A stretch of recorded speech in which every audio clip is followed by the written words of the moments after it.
My name's Alfie of Cabin Knives here, where I make bespoke kitchen knives. Resemblance to a bottlenose dolphin. Ooh, that's a bit hot. Not today. So actually now I just want to clean up these bits as it's just a bit uneven.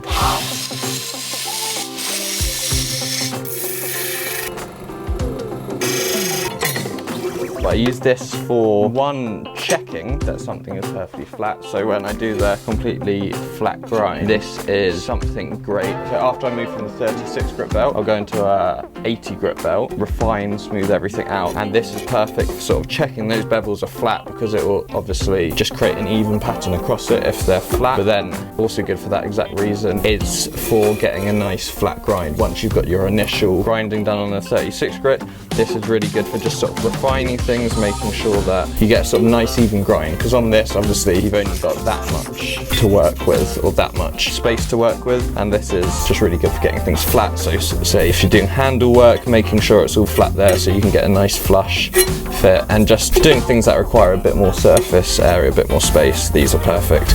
And this is just a woodworking one turned on its side, so it's not the most professional, but it does the job. So now we're just gonna stamp the logo using this, and then go on, get the rough grinds in, and then into the heat treatment oven, which has been heating up to about between 810 820 degrees. This is actually one of the things that has taken me the longest amount of time to get right, because believe it or not, I thought it was as simple as just getting a stamp and stamping something, but funnily enough, it takes a bit more skill than that, and precision. I finally got to a point now where I think it looks decent. There have been many horrible looking stamps, and wonky as well, but fingers crossed this will be lined up nicely. So I try and line it up with, keep everything nice and symmetrical and looking in line. I try and line up the handle, so the bolts there line up with the bolts there, and it gives it sort of a nice alignment. But having said that, I could do it very wrong. Essentially, you get, in my opinion at least, that you get the right height and alignment. You want it nice and straight, and that looks good. So with a stamp like this, you need a good few stamps. Go for one more here.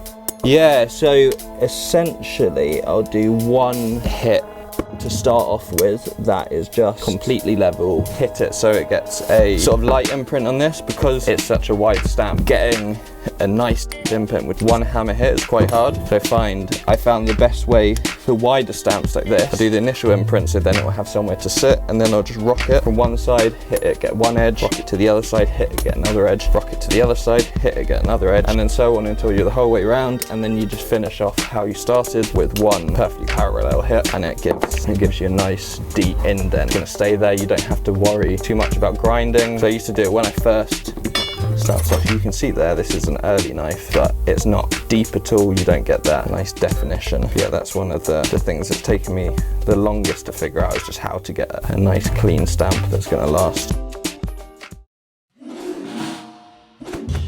The reason I already had a slight interest there, maybe it just sort of planted a memory or a thought in my head there, is the chef who I'm a really big fan of called Chef Brad Carter, and he released this book called Star that my girlfriend got me. It just has these cool recipes in, and it has a page in there by a guy called Block Knives. I was like, oh, that's really, didn't even know at this point that you could have bespoke knives. I always assumed that it was just a predominantly sort of Japanese culture thing where you would have people making knives and doing custom knives. I didn't realise that it sort of spread out a lot more. I saw that and I was like, oh, that's cool. And then watched a Ted Brighton talk of his, and talked about how he was just one time watching a video on YouTube. I had no idea how you could get into making knives. I thought you'd have to have these huge workshops, and like that was almost the sort of like the eureka moment of like, oh shit, that's what I'm gonna do.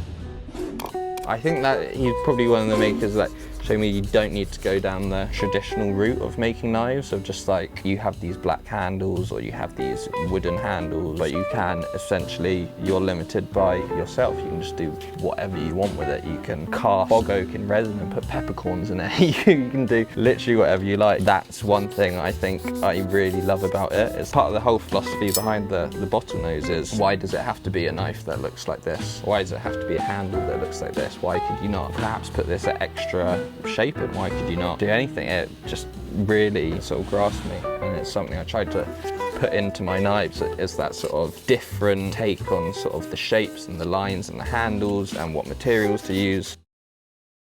My other hammer. Oh, I remembered. I dropped it down there.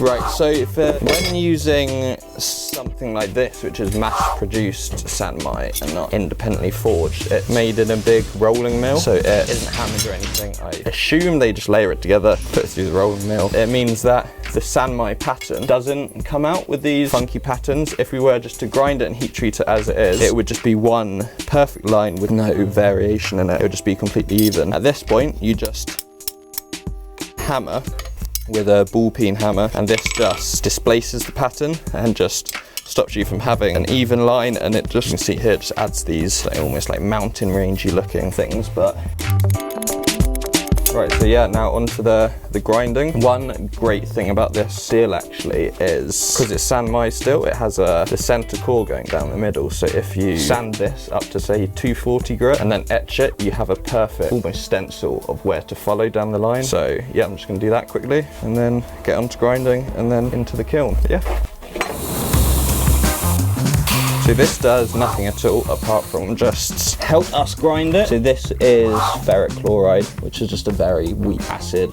You dip it in here and the carbon steel gets etched away at, eaten away at. The stainless steel doesn't, stays the same and keeps its colour, which is where you get the cool pattern from. It's a really helpful little thing when grinding. You can see the perfect line that you're meant to follow. Yeah, onto grinding now.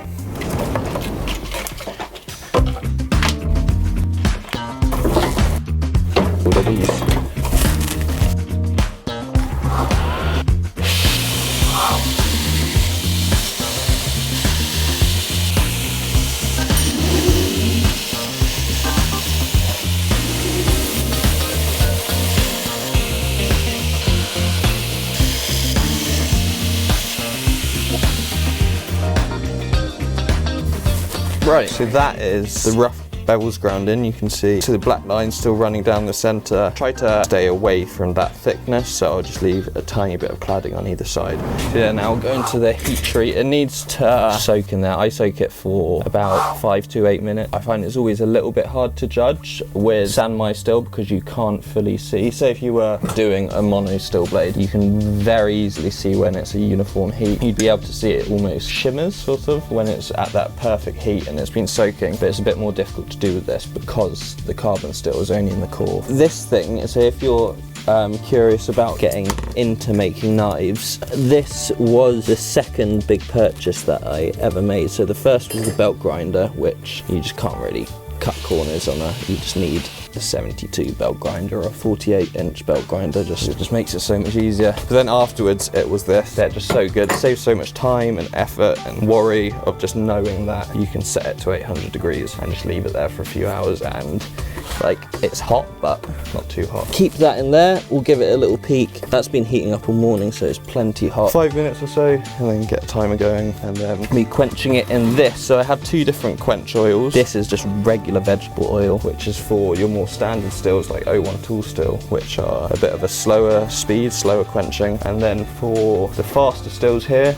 like the ones with a higher carbon content, no other alloys, I just go straight into this, which is similar to Parks 50, but just Royal. I think it's just the UK equivalent. It's really weird. It's almost like the viscosity of water. Oil's a bit more thick. So this is the quenching. So at the moment we've heated it up to the critical temperature, high 700s and like 820. So I tried to keep it sort of 815 in that nice area. So for this, we're just gonna be simply, you just wanna take it out of there into the oil. Yeah, just make sure you cool it down as quick as possible. Contrary to popular belief, you sometimes see people dip in and then take it out and it's all on fire and it looks good and cool, but you're essentially getting a worse quench there because it's taking less time to cool down and then getting a less solid heat treat. You really just want to go for a nice quick in there and then you can move it around a little bit, make sure it's not staying in one area, and then just simple as that. Like I said, this oil is quite weird, doesn't behave like normal oil. Like you didn't see any flames or anything pop up, very quiet, but it just cools it down really